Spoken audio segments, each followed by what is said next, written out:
Yes. Mr. Jobs, you're a bright and influential man. Here it comes. It's sad and clear that on several counts you've discussed, you don't know what you're talking about. I would like, for example, for you to express in clear terms how, say, Java, in any of its incarnations, addresses the ideas embodied in OpenDoc.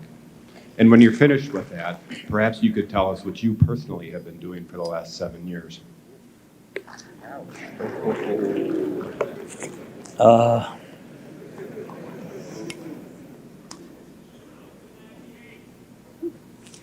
You know, you can please some of the people some of the time, but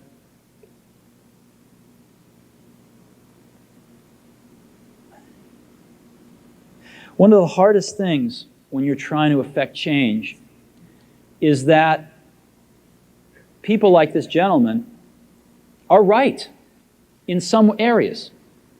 I'm sure that there are some things OpenDoc does, probably even more that I'm not familiar with, that nothing else out there does.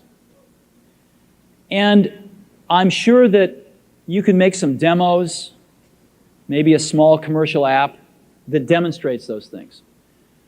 The hardest thing is, how does that fit in to a cohesive, larger vision that's going to allow you to sell $8 billion, $10 billion of product a year? And one of the things I've always found is that you've got to start with the customer experience and work backwards to the technology. You can't start with the technology and try to figure out where you're going to try to sell it. And I've made this mistake probably more than anybody else in this room. And I've got the scar tissue to prove it. And I know that it's the case. And as we have tried to come up with a strategy and a vision for Apple, it started with what incredible benefits can we give to the customer? Where can we take the customer? Not starting with, let's sit down with the engineers and figure out what awesome technology we have, and then how are we going to market that? And I think that's the right path to take. I remember with the laser writer, we built the world's first small laser printers, you know. And there was awesome technology in that box. We had the first Canon laser printing, cheap laser printing engine in the world, in the United States here at Apple. We had a very wonderful printer controller that we designed. We had Adobe's PostScript software in there. We had AppleTalk in there. Just awesome technology in the box. And I remember seeing the first printout come out of it and just picking it up and looking at it and thinking, you know, we can sell this. Because you don't have to know anything about what's in that box. All we have to do is hold this up and go, do you want this? And if you can remember back to 1984, before laser printers, it was pretty startling to see that. People went, whoa, yes. And that's where Apple's got to get back to. And you know, I'm sorry that OpenDoc's a casualty along the way, and I readily admit there are many things in life that I don't have the faintest idea what I'm talking about.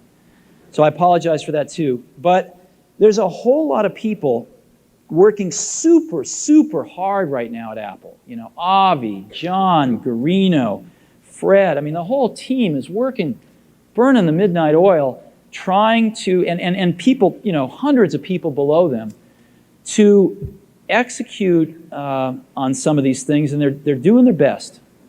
And I think that what we need to do, and some mistakes will be made, by the way. Some mistakes will be made along the way. That's good, because at least some decisions are being made along the way. And we'll find the mistakes, we'll fix them.